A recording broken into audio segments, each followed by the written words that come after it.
Pásale. Bueno.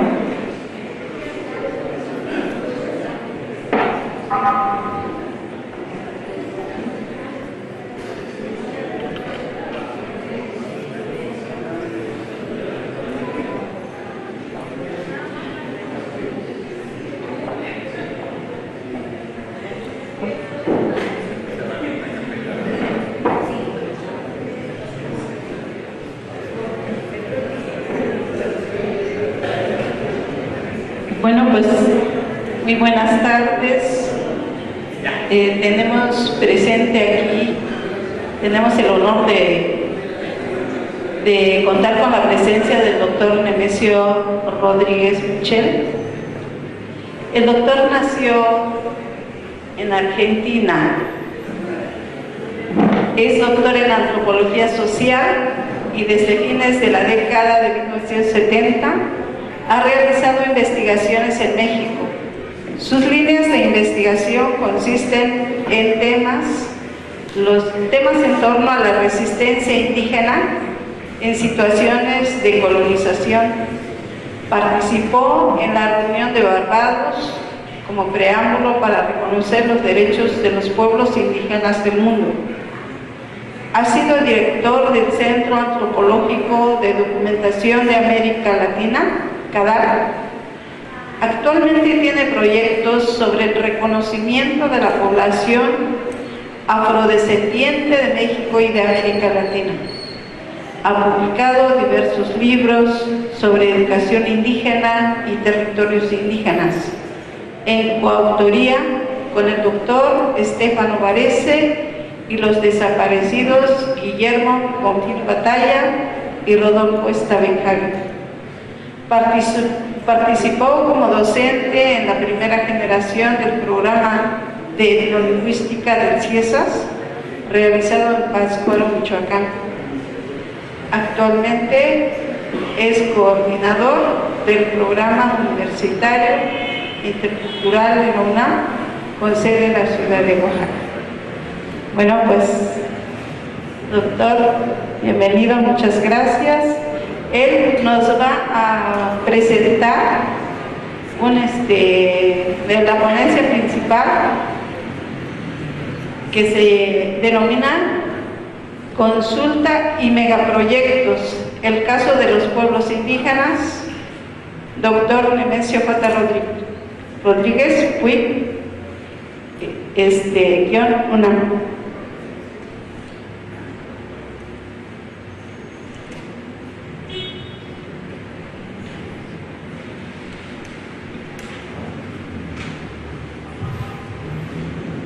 De hoy estoy peleado con todas las máquinas. He venido sufriendo accidentes tras accidentes con equipos, bueno, muchísimas gracias. Cuando hablan de algunas cosas que hacen el tiempo, siempre digo, pues eso fue hace mucho tiempo. Entonces creo que lo que vale es eso, o tratar de demostrar si uno es capaz de hacer algo al día de hoy. Cada vez convenzo que puedo hacer menos cosas. El tema es cruzar dos estructuras muy contradictorias. Una es la cuestión de consulta, por un lado, y megaproyectos por otro. Los dos son temas controversiales y intentaré plantear, digamos, las contradicciones que tienen tanto los megaproyectos como la cuestión de consulta, como las oposiciones a los megaproyectos y las oposiciones a la propia consulta.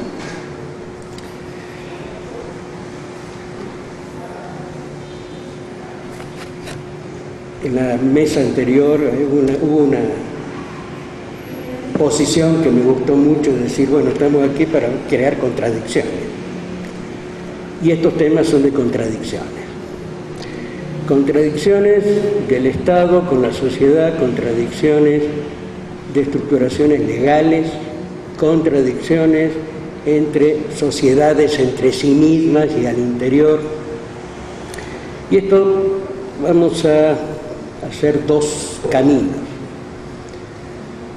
Uno, la cuestión de consulta, que parte del convenio 169 de la Organización Internacional del Trabajo, que no fue una actitud de benevolencia de los gobiernos del mundo que lo aprobaron, sino que esto es producto de la Guerra Fría. Generalmente nos olvidamos que esto existía.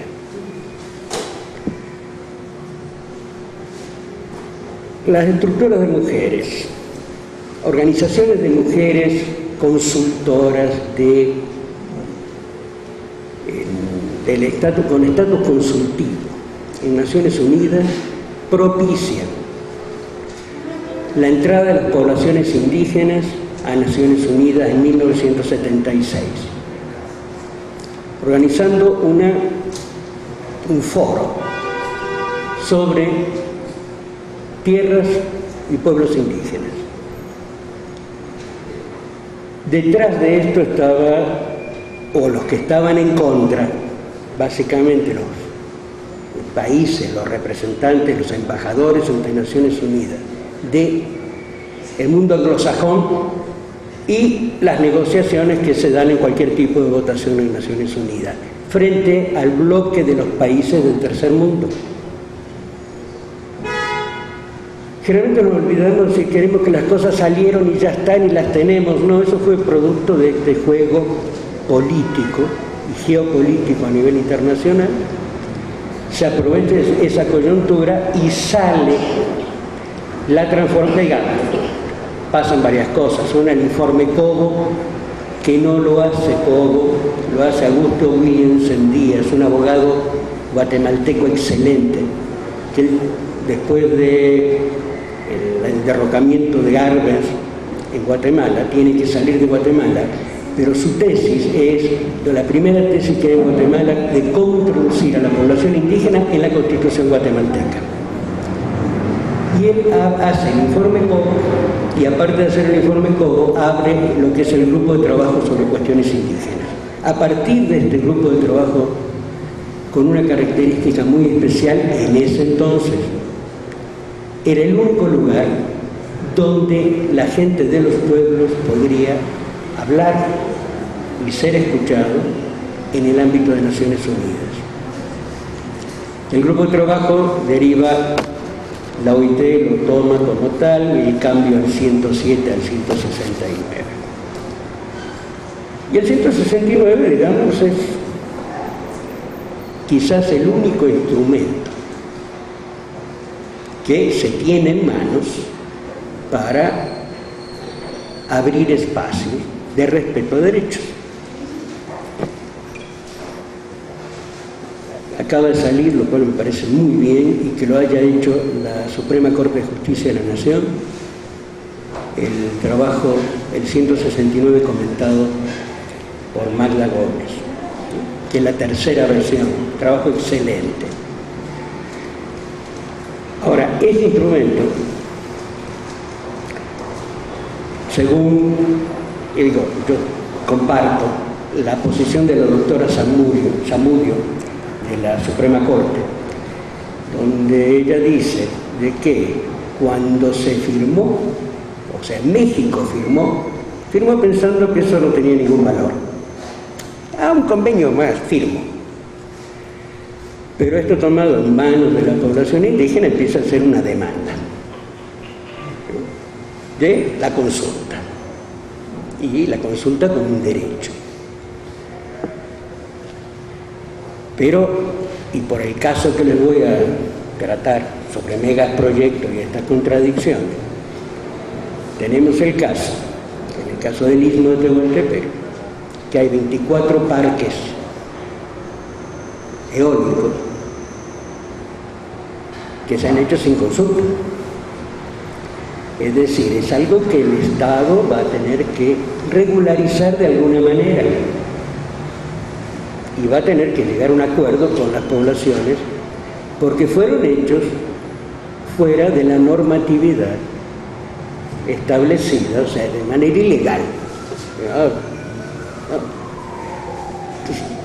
Cuando que el convenio ata al Estado y obliga a hacerlo, no lo ha hecho. Es decir, hay un proceso de omisión del Estado.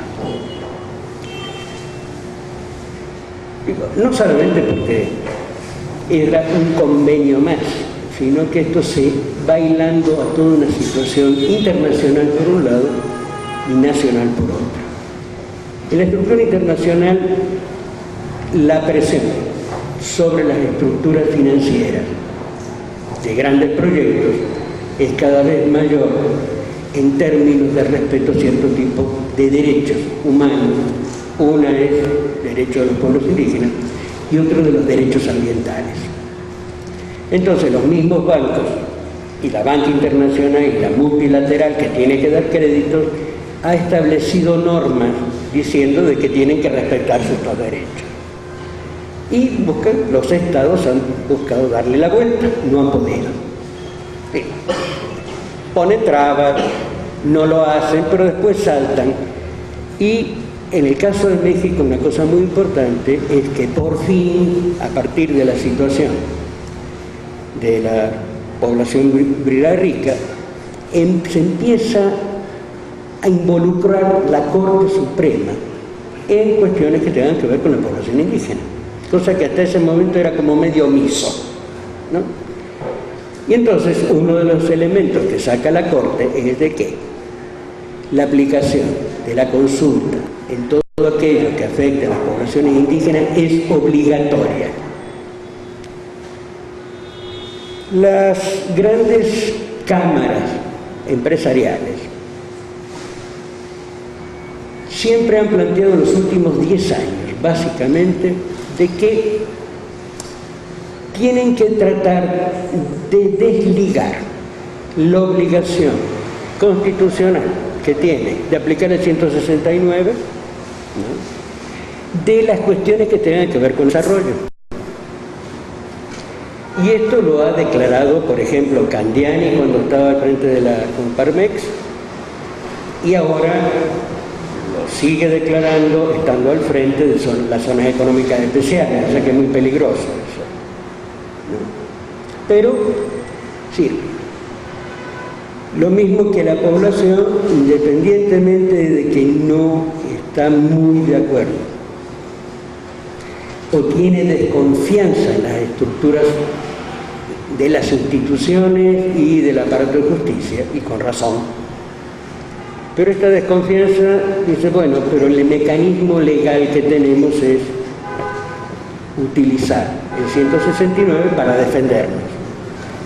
Lo cual ha implicado hasta ahora de que se han solicitado amparos, se han ganado, si bien se han ganado los amparos, en general no se cumplen, que lo que pasa, por ejemplo, el caso de los yaquis con el acueducto Hermosillo, que realmente ese acueducto tiene el fin, ¿no?, ni siquiera para la población de Hermosillo, es para las fábricas de Ford, ¿no? Es para eso que se hizo ese acueducto.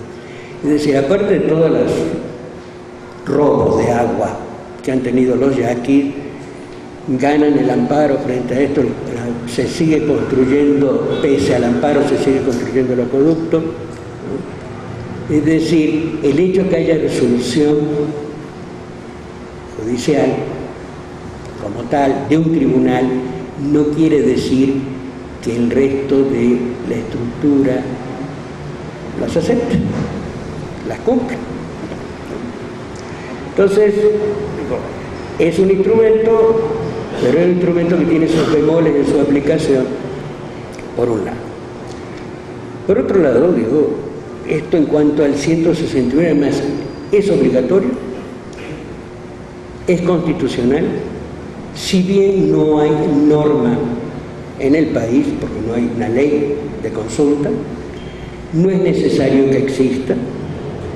México es firmante del Tratado de San José, es por el cual queda obligado frente a la Corte Interamericana de Derechos Humanos de cumplir con la Corte. Y la Corte, sobre la cuestión de consulta, ha hecho ya varias declaraciones con muchos pueblos y ha enfrentado, digamos, a varios estados. Y sus resoluciones son obligatorias para el país. Claro, es el tipo de cosas que realmente no se le avisa a la población. Son obligatorias. Y todas estas resoluciones se pueden revisar para usarlas, completas o en parte, en la página, en el portal que tiene la Suprema Corte. Entonces, este es un instrumento, digamos, por lo cual nadie puede esquivar hacer una consulta. Ninguna institución del Estado, además es una responsabilidad del Estado hacerlo. Ahora, esto por un lado, y ya vamos a ver cómo se junta con la cuestión de megaproyectos. Por otro lado tenemos la cuestión de, hay un proceso de, digamos, si lo decimos de manera simplificada, vamos a decir, bueno, a ver, el planteo neoliberal, que significa atraer inversiones, achicar la estructura del Estado y la responsabilidad del Estado, transferencia de esta responsabilidad a empresa privada y garantizar la transferencia de valor, ¿no?, de los desposeídos de siempre, aquellos que la casta esta que gobierna en términos económicos y políticos. Esto se va acentuando. Ahora, en la medida que se acentúa, entonces se van preparando estructuras legales. Las estructuras legales para los megaproyectos, en el caso de México, primero viene con un planteo de la asociación público-privada, y este fue un decreto.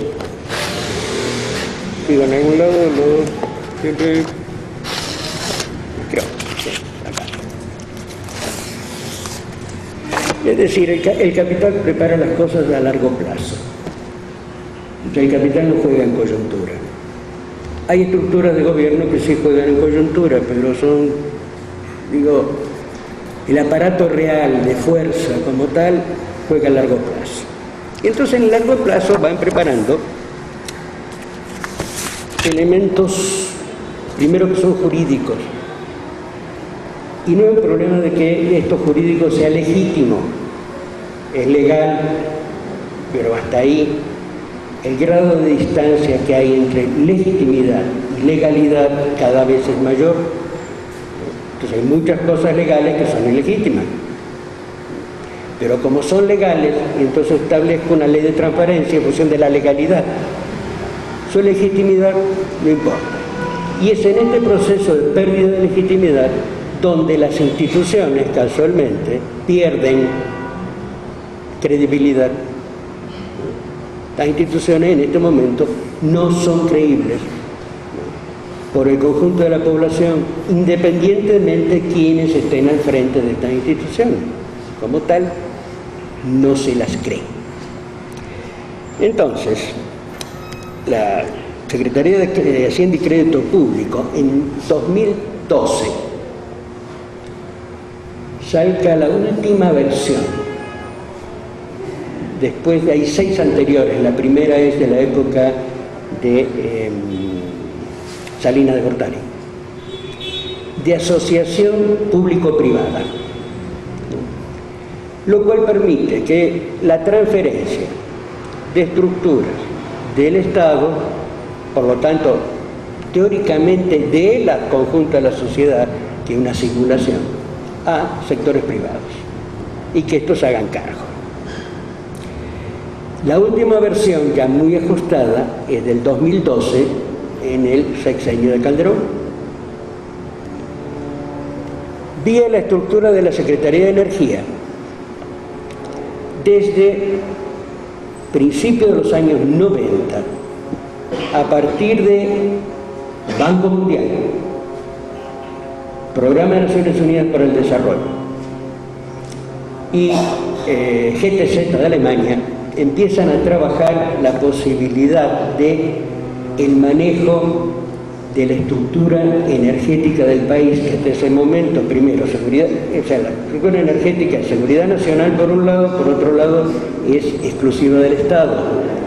Empieza este proceso de transformación vía legal, y esta transformación vía legal empieza a permitir la estructura de producción de energía a estructuras privadas bajo el esquema de autoconsumo.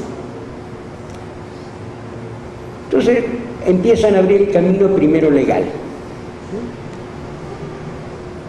Este camino, digamos, legal viene dando una serie de pasos hasta la última ley de este sexenio sobre el manejo energético nacional, donde tenemos la transferencia de Pemex y la liquidación de Pemex como tal, y un proceso parece ser que similar se viene con Comisión Federal de Electricidad.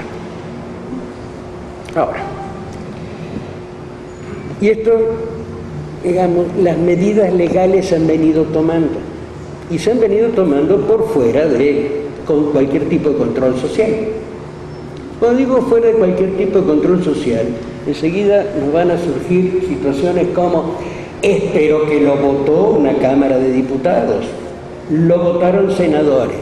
Pero cuando uno hace el análisis del grado de representatividad que tienen diputados y senadores, en función de la gente que realmente puede votar, pero la gente que realmente vota, vemos que es un mínimo, por lo tanto el grado de representatividad es casi nula frente al conjunto de la población. La otra es de que no se votan programas de gobierno, se votan. Y estos programas de gobierno nadie votó el proceso de las medidas económicas que se están tomando. Y las medidas económicas que se están tomando están fuera de control social, independientemente de la simulación de participación de cámaras de diputados y cámaras de senadores. Si esto genera las condiciones para los megaproyectos, y esto genera una serie de contradicciones sociales, económicas, políticas, de todo tipo. Entonces tenemos por un lado un Estado que empieza a hacerse omiso de las leyes que tiene que cumplir, y por otro lado promulga leyes que permiten esta transferencia de responsabilidades a sectores privados, por fuera de controles sociales. Entonces esto es gravísimo. Sí, y mucho más grave cuando nos referimos a los grupos de población más desprotegidos del país. ¿Quién protege al desprotegido? Generalmente son más culpabilizados aparte de los problemas que tienen. Bueno, dicho esto, para ver esto en un elemento, digamos, muy concreto, si nosotros observamos el caso del istmo de Tehuantepec, 24 es el corredor eólico del istmo de Tehuantepec, tenemos por un lado el hecho de que se hacen 24 parques sin consulta. Donde se hizo la consulta terminó yendo a tribunal. Se ganan varios amparos ahí, de golpe revertida como para poder empezar, y hay un descontento social enorme. ¿Van a lograr hacerlo o no? Yo tengo dudas. Digo, ¿por qué? Pero la situación en el mismo, digamos, está un poquito caldeada, para variar. No, en este momento hay mucha gente enojada por muchas cosas. Ahora, ¿qué ocurre? Encima, lo que sería la mejor zona de viento, de acuerdo a las mediciones de viento que hay, que hace 20 años se mide viento en el istmo, sería como la yema del huevo, ¿no? Que es la parte que básicamente se encuentra bajo zonas de tierra de propiedad social. En algunos casos son ejidos constituidos sin bronca, pero el dato mayor, digamos, en el caso de las 68.000 hectáreas que pertenecían originalmente a bienes comunales de Juchitán y que de golpe están en indefinición jurídica de hace muchos años, digamos desde 1976, donde en el año 74 la COSEI había ganado la representación en bienes comunales, la vuelve a ganar en el 76, digamos, para 77 para volver a tenerla. El que iba a ser candidato, digamos, a comisariado, Víctor Yodo Pineda, que desaparece, es decir, evidentemente lo matan, lo desaparecen y lo matan. Y desde ese momento no hay estructura agraria en esas 68.000 hectáreas. Con un expediente agrario que de golpe aparece y desaparece en Reforma Agraria, en Registro Agrario Nacional, en el Tribunal. El último que apareció, digamos, de los 9 tomos aparecieron 6. Fue en el 2009. Con un padrón, con más de 3.000 y pico de lotes y un padrón. Pero sin embargo, no se ha resuelto. Entonces, sobre esta falta de definición legal sobre la tierra como tal, se instalan o se dan permisos y se otorgan permisos para construir grandes estructuras. Y hay un problema de omisión del Estado, no se debe resolver el problema.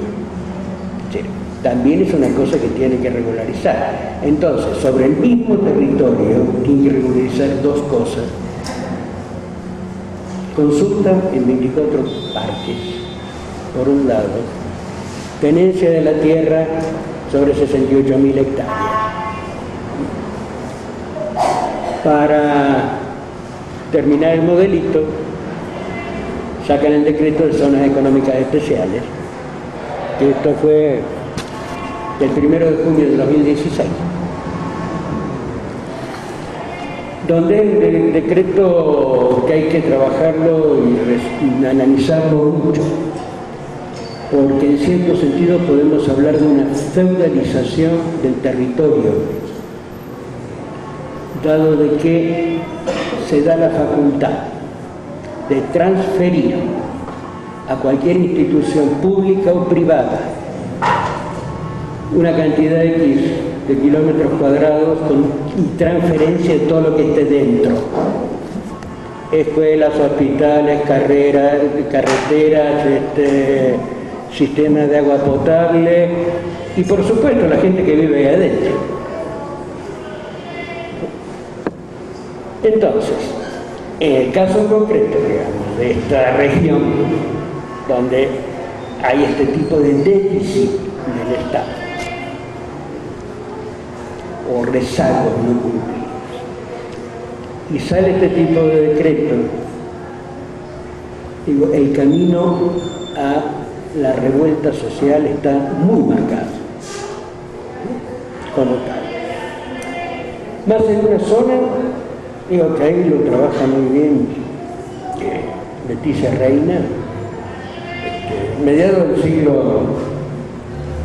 del principio del siglo XIX hasta los años 40 en una zona de guerra permanente, ¿no? Por distintas razones.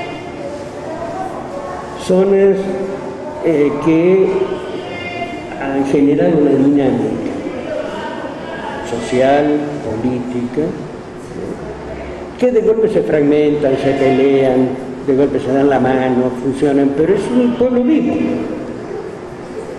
con características muy propias, donde, bueno, hay trabajos, digamos, suficientes e importantes como el papel que han jugado las mujeres a lo largo de la historia de esta región, es fundamental, que casualmente con la aparición de las empresas eólicas empieza a haber cierto cambio en las estructuras de las familias, del papel de la mujer en las familias que han establecido contratos con las empresas. ¿Y en qué sentido? De golpe, digo, la que tenía que manejar el dinero porque se dedicaba al comercio de la familia eran las mujeres, punto, como tal, ¿no? Digo, el hombre para su cerveza y se acabó, ¿no? Pero era realmente la mujer la que manejaba la estructura, tanto así que, digamos, la casa la heredan las mujeres, no los hombres, ¿no? Y si hay una separación, el hombre se va, la mujer se queda con la casa y los hijos. ¿Sí? Papel muy clave. Pero, ¿qué pasa con esta estructura de los contratos? Independientemente de los valores leoninos o no que tenga, al interior de la estructura familiar, el hombre empieza, digo, como la distribución de la tierra se dio básicamente en términos de los hombres y no de las mujeres, entonces el que hace el contrato es el hombre, ¿no? Y es a él el que le paga a la empresa. Entonces compra camioneta nueva, y entonces le empieza a hacer regalos a su mujer, en cambio el refrigerador, el aire acondicionado, una pantalla grande, etcétera, se consume, ¿no? Pero esto no está siendo destinado para el negocio que manejaba la mujer. La compra-venta, ¿no? Empieza a disminuir su papel. Y esto dicho por mujeres que participan, digamos, que participan, no, donde son los miembros de la familia han entrado en esta estructura de contrato con las eólicas. El otro cambio que empieza a darse con los jóvenes. ¿Por qué? Porque no saben qué va a pasar con ellos en función de los contratos que están firmando sus padres con las compañías. Porque si bien la casa queda en función de la estructura de las mujeres, a los hombres va a tocar la parcela, pero esa parcela tiene un molino, está contratada, no. Entonces, cuando son varios los hijos, varones, ¿quién se queda con qué? Se genera una estructura de incertidumbre que antes no existía. Y esto empieza a crear un malestar al interior de la estructura social. Sí, al interior de estas familias, aparte de las divisiones que se dan entre los que tienen y no tienen tierra, los que pueden contratar o no, empiezan a haber este tipo de situaciones son mucho más profundas en términos como pueden quebrar la estructura interna, porque si hay algo que hacía funcionar, digamos, las sociedades ismeñas, eran estas estructuras familiares ampliadas, familias extensas, con un grado de solidaridad enorme. Y entonces esto permitía un funcionamiento. Se está quebrando esa estructura. Y eso es gravísimo. Entonces, si agregamos esto a lo que estábamos escuchando hace un rato, uno dice, el panorama no es nada halagador, pero lo que pasa es que yo creo que se está llegando a cierto tipo de límites en los cuales van a ser rotos. Y cuando digo límites que van a ser rotos es de que, primero, hay una simulación de Estado plural, y una simulación. El Estado es monocultural, no es pluricultural, no es intercultural, no, es monocultural. Independientemente que tenga gente en su administración de distintas extracciones, de grupos étnicos como tal, el comportamiento como Estado es único y es vertical. Todas las estructuras legislativas que son supuestamente de apertura realmente son grandes simulaciones, porque son aperturas legislativas que no tienen ningún sustento económico para llevarlas adelante, por lo tanto no funcionan. Entonces lo que se puede hacer es que hay la ley que dice esto, bueno, sí, ya lo vamos a cumplir, estamos preparando a la gente. ¿No es cierto? Hay una contradicción brutal en esto. Ahora, en este proceso de contradicciones se va terminando, pues yo creo que se empezaron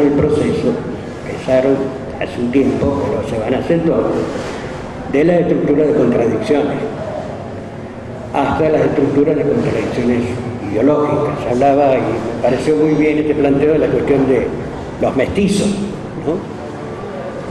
Y digamos que antes era todo mestizo. De golpe, bueno, fueron incluidos una franja así, indígenas por lengua, después no, por autorreconocimiento, creció. Entonces el ámbito de los mestizos se redujo.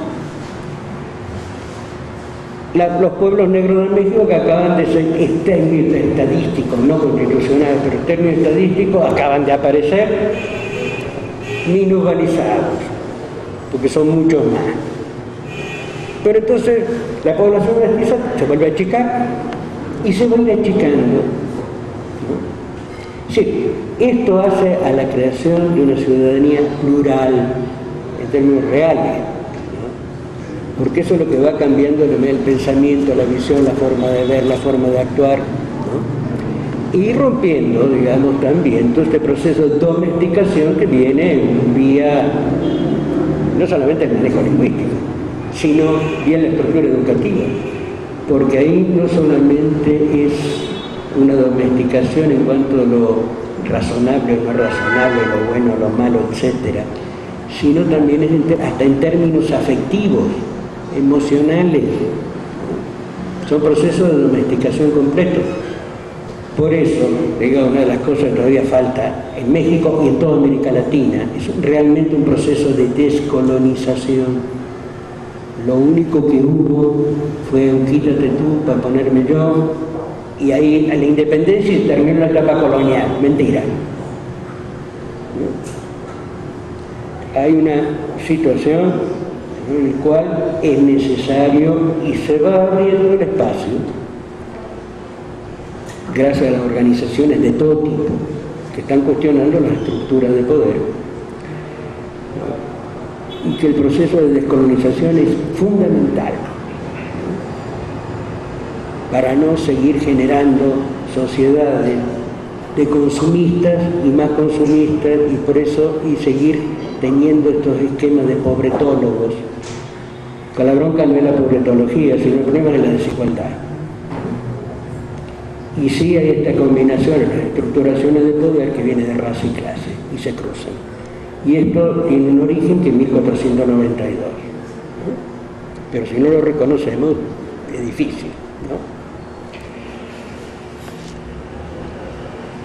Yo se los dejo ahí como problema. Soluciones no tengo. Gracias. Muchas gracias por esta información. Bueno, quisiera comentar algo de lo que he visto mismo. Tengo la oportunidad de estar por allá y resulta que precisamente el pueblo de San Blas Atenca, o el municipio tiene el problema ahorita, ahí hay una ranchería que se llama Puente Madero, porque el gobierno del estado con las autoridades tomaron el acuerdo para que se establecieran esos eólicos en una zona que a la gente le sirve para traer leña, para tener a sus ganados. Entonces están sumamente molestos con la autoridad municipal, y la otra vez fueron algunos miembros del gobierno del estado, según a dialogar con las autoridades, pero igual más fueron un rato y salieron huyendo, porque San Blas tiene la fama de que la gente no puede vivir si es que comete cosas que no debe. Entonces, por ahí ya anda saliendo o ya andan publicando precisamente una canción en torno a ese territorio, en donde la gente le ha servido para sobrevivir, para traer leña, para ir a recoger otras cosas, otras plantas y crear ganados ahí. Y pues no han llegado a un acuerdo, están muy enojados prácticamente por esta situación de los eólicos.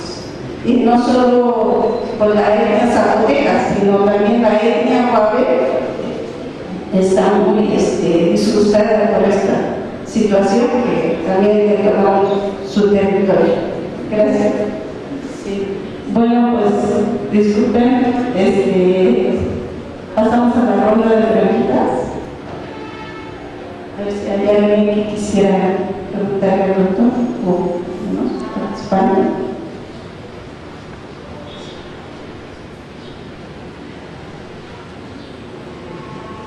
No. Los Bueno. A mí me parece bien interesante este planteamiento de la no consulta de plantear y sus implicaciones sociales de desintegración familiar, etcétera, etcétera.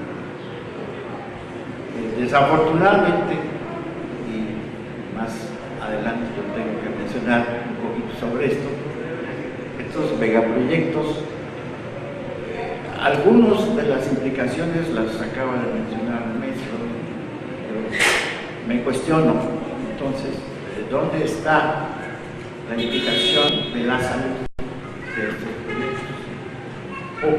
Muy poco se sabe en relación a esto. Y las gentes, curiosamente, que han estado involucradas en estos proyectos, que curiosamente son médicos y antropólogos, dos de ellos, uno en el caso que mencionaba Nemesio de este acueducto en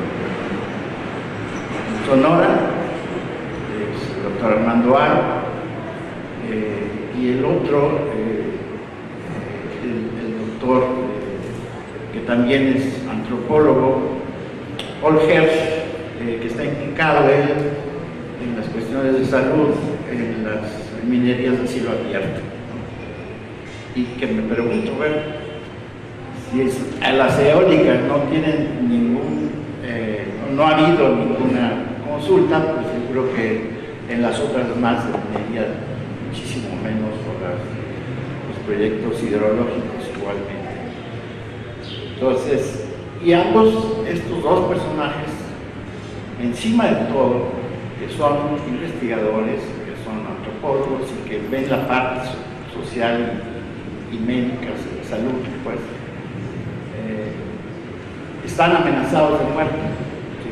Y yo creo que esto hay que subrayarlo, ¿no? Porque sí, este proceso de descolonización que habla Nemesio me parece que es totalmente cierto y que requerimos no de un Estado unicultural, sino pluricultural, ¿no? Entonces, pero eso tiene implicaciones también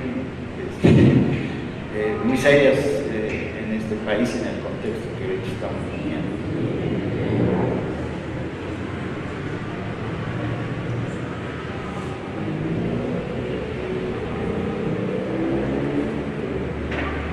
Buenas tardes.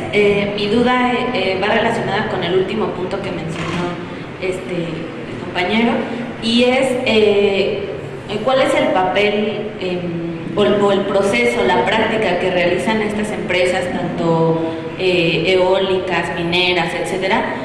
¿Cómo es que llevan a cabo no sé si sea financiamiento, operación, dotación de armas incluso, para grupos que se dedican pues a desde desaparecer hasta intimidar a los defensores de la tierra y de estas comunidades?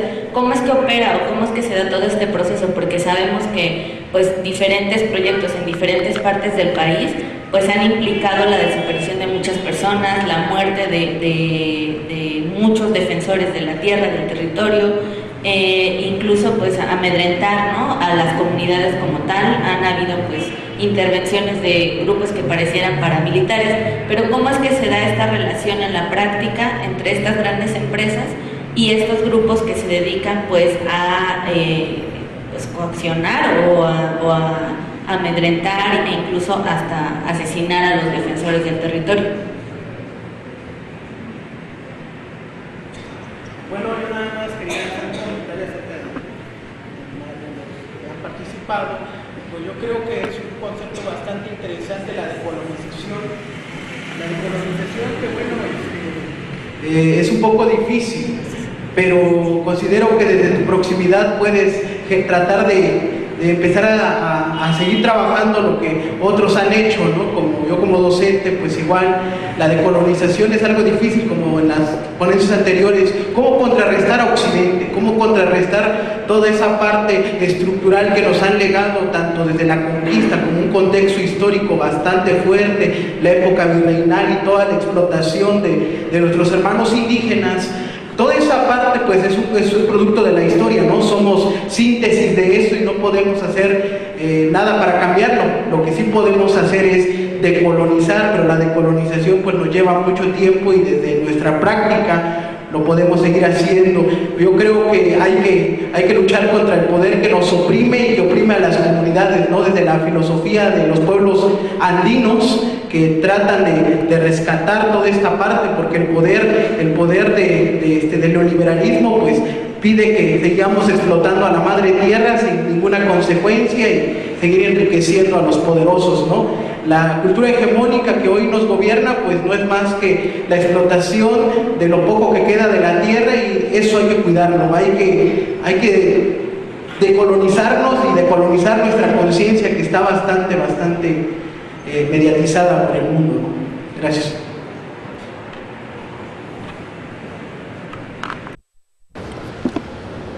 A ver, voy a intentar globalizar las tres, empezando por el hecho de que, digamos, yo pienso de que el conocimiento puede servir para una buena charla de café o puede servir para transformar cosas. Si no somos capaces de utilizar el conocimiento producido por nosotros por otros en una herramienta como tal, es un juego para diletantes, como yo lo veo, ¿no? No soy misionero de nada, pero el hecho está en decir, el conocimiento es generar formas de transformar. Hubo un antropólogo que ya murió, Carlos Chastain, que por ejemplo se dedicó, hace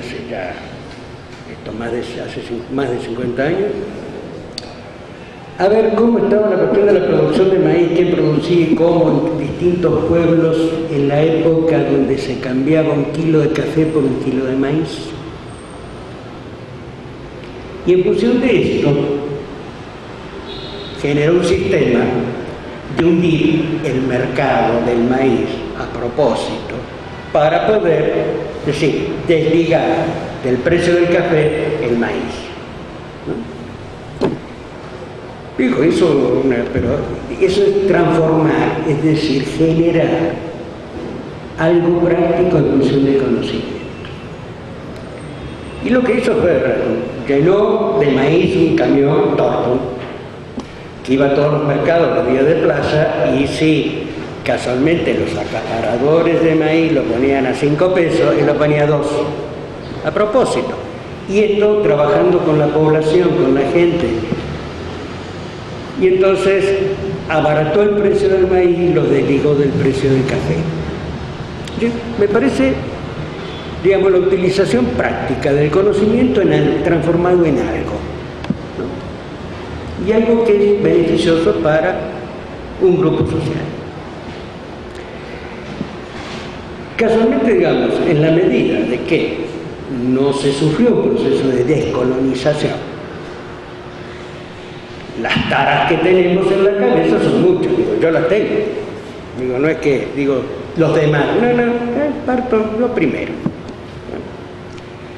Y tan es fácil decir de qué manera ilusoria, en un libro que escribimos con Ronald Lai, que se llama Territorios Violados, inocentemente, y eso inocentemente lo pongo entre comillas, porque realmente ver de inocente es de estupidez también, y domesticación mental, que planteábamos que era una salida, o para muchas regiones, en términos de conservación de la naturaleza y de los pueblos que vivían en ellos, las reservas de la biosfera.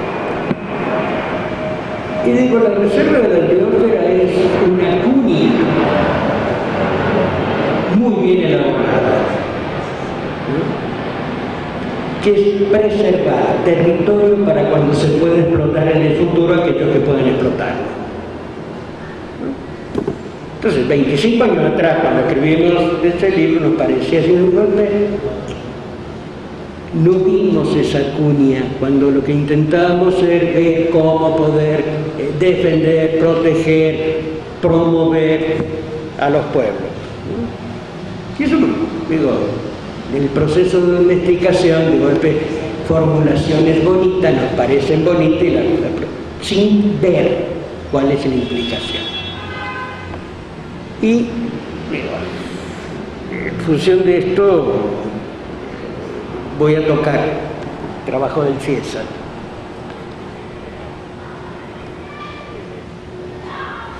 Con la cuestión de los eólicos, el CIESA hizo trabajo de investigación, un trabajo que tiene 3 partes: una introducción, un ensayo sobre la cuestión energética, una introducción de cómo se hizo, y una parte que sí es fundamental, que es la parte donde las opiniones de los actores. Esa parte es fantástica. Y tiene una tercera parte donde tiene una serie de propuestas. Pero en esta primera parte, que fue lo que nos escapó a Roland y a mí, se nos escapó totalmente, y decir, pero hay una vertiente de pensamiento que se escapa. Digo, se nos penetra y la decimos y nos parecen normales. Es, primero, plantear de que la resistencia a los proyectos eólicos es una resistencia ideológica, una resistencia al cambio. Cuando si una sociedad que afecta al cambio es la sociedad ismeña, puro y permanentemente teniendo aliados por todo el mundo, van bien, ¿verdad? Sin embargo, la visión es, eso, los eólicos solamente el progreso, los eólicos, entonces resistencia al cambio. Y esto lo plantea en la página 12. Cuando realmente no es la resistencia al cambio en general, sino en la resistencia a la pérdida de control de su autonomía. Esa es la resistencia. Porque le imponen algo, nos acuerdan que es una eso permite la consulta. Acordar si sí o si no, pero un diálogo, respeto al otro, la dignidad del otro. Si no se hace, claro que impongo, me resisto, porque me va a imponer, respétame, ¿no? Segundo, es de que la valoración que hay en términos del istmo de otros megaproyectos en el istmo anteriores, que es una valoración equivocada, como es el caso del tipo de valoración que se da sobre la presa Benito Juárez, que es un desastre, desde que se hizo un desastre, ¿no? La valoración positiva de el ingenio cañero que se estableció, que fue un fracaso, y dejó tierra arruinada, 25.000 hectáreas de tierra arruinada. El proyecto arrocero, que fue otro fracaso. Es decir, todo lo que estuvo ligado a la presa, en este escrito que estoy diciendo, que coordinó, el informe lo coordinó Salomón, como tal, se le escapa como valoración positiva, ¿no? No, sí, si hay presa es positivo, si hay eólico es positivo, o sea, un momento, es decir, ¿y la gente qué? Cuando la gente sufrió toda la expropiación. Y por otro lado, lo que pasa es que detrás dicho, en este caso, el mismo Salomón, digo, está escrito. Dice, los pueblos originarios de cada región y de cada país constituyen la reserva territorial para la expansión de los sistemas nacionales. Es gravísimo. Salomón es de buenas intenciones, digo, no es un problema de mala fe. Pero cuando uno pone esto, es decir, este proceso de domesticación a los cuales somos todos sujetos, y nos ocurre, se nos van y se nos escapan. Por eso la cuestión de descolonización es muy importante. Porque es total, y no es solamente para un grupo sí, grupo no, es lo que decía Fanon, es toda la sociedad completa, ¿no? Cambia todo, ¿no? Y la forma de visualizar, de ver y de hacer, ¿no? Entonces, digo, mientras, hoy por hoy somos seres colonizados y coloniales, ¿no? Entonces el esfuerzo es grande. Ahora, la relación en términos de las estructuras, es decir,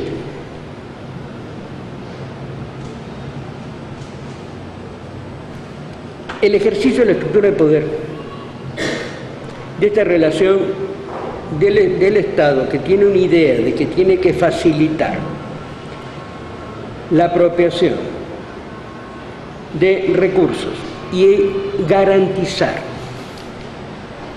el traslado de valores, de forma de capital, de oro, de lo que fuera, de materias primas, a otro sector al cual protege. Es decir, el Estado no protege a toda la población, es una falacia. Protege un sector y se acabó. Y al resto que se arregle. Que cuando hay estructuras de resistencia aparecen, y no es nada arbitrario, grupos de fuerza. Ahora, estos grupos de fuerza no generalmente están creados por las empresas. Muchas veces son las mismas estructuras gubernamentales que buscan facilitar la operación y por lo tanto operan. Y operan, por ejemplo,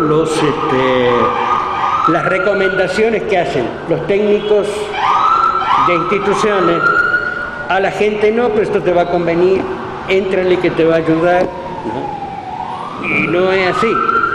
Entonces, el Estado empieza a funcionar este papel. 2. La falta de control también del Estado permite el surgimiento.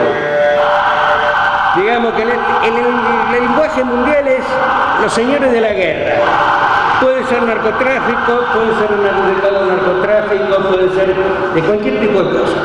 Pero es gente que establece, a partir de un ejercicio de violencia real y concreta, ejerce poder en una región. Y que a su vez las estructuras políticas y económicas negocian con ellos.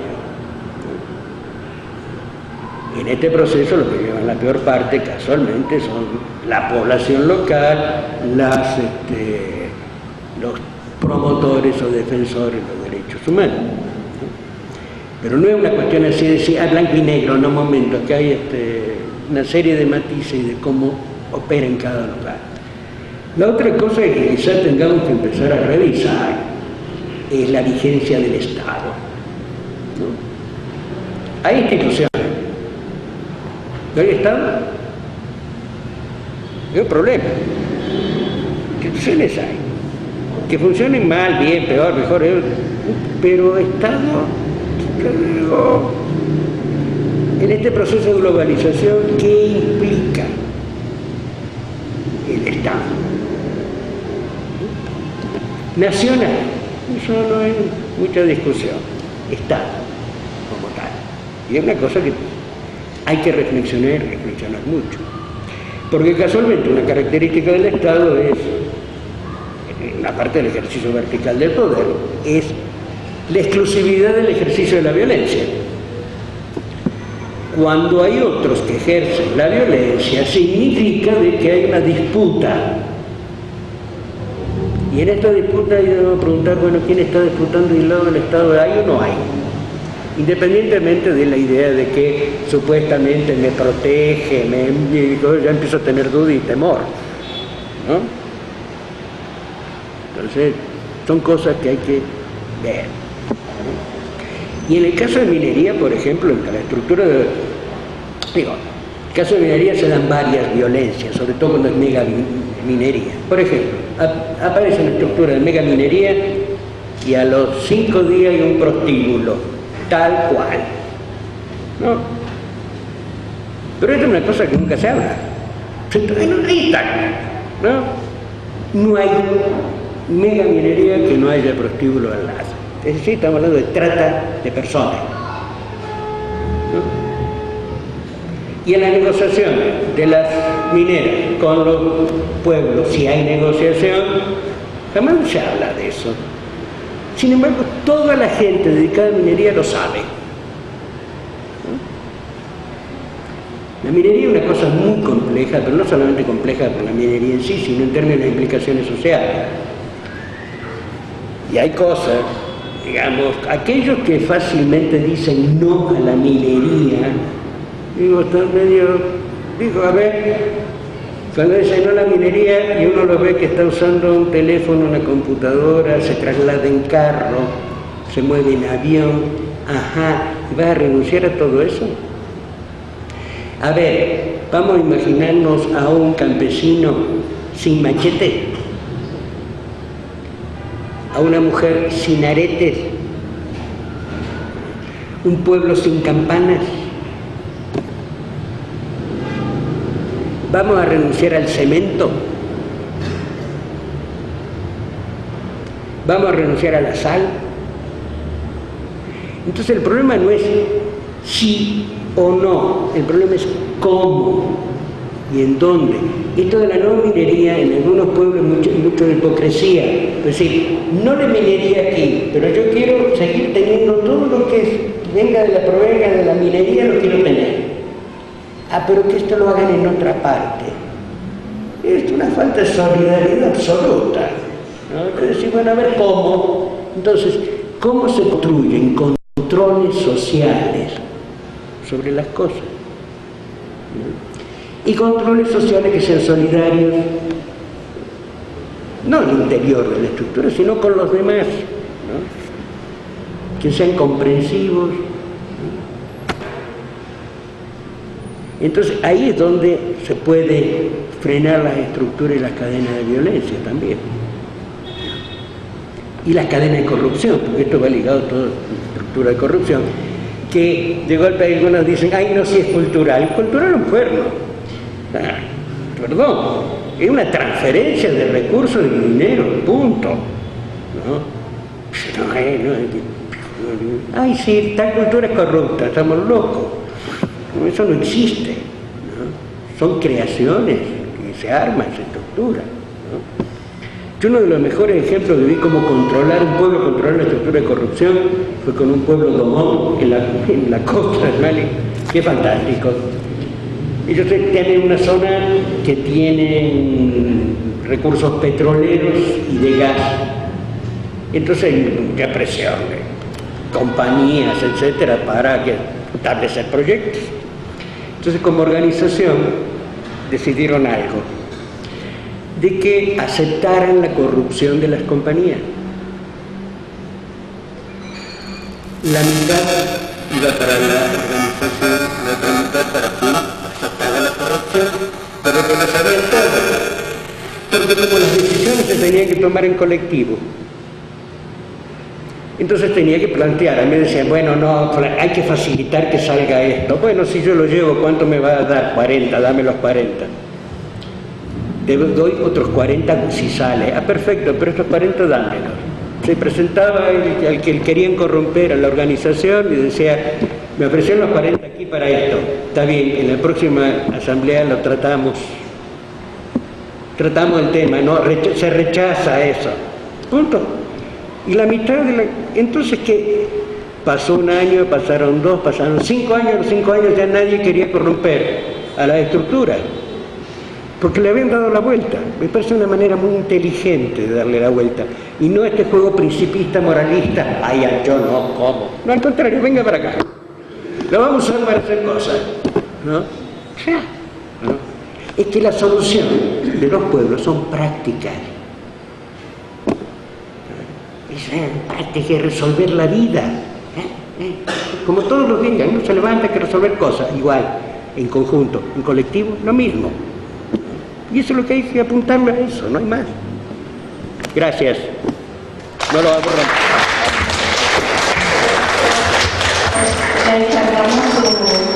Entregamos constancia de la expansión de la presencia. ¿Y por qué lo cambio ahora? Porque un cheque en blanco. Muchas gracias. No, gracias a ustedes. Qué importante exposición.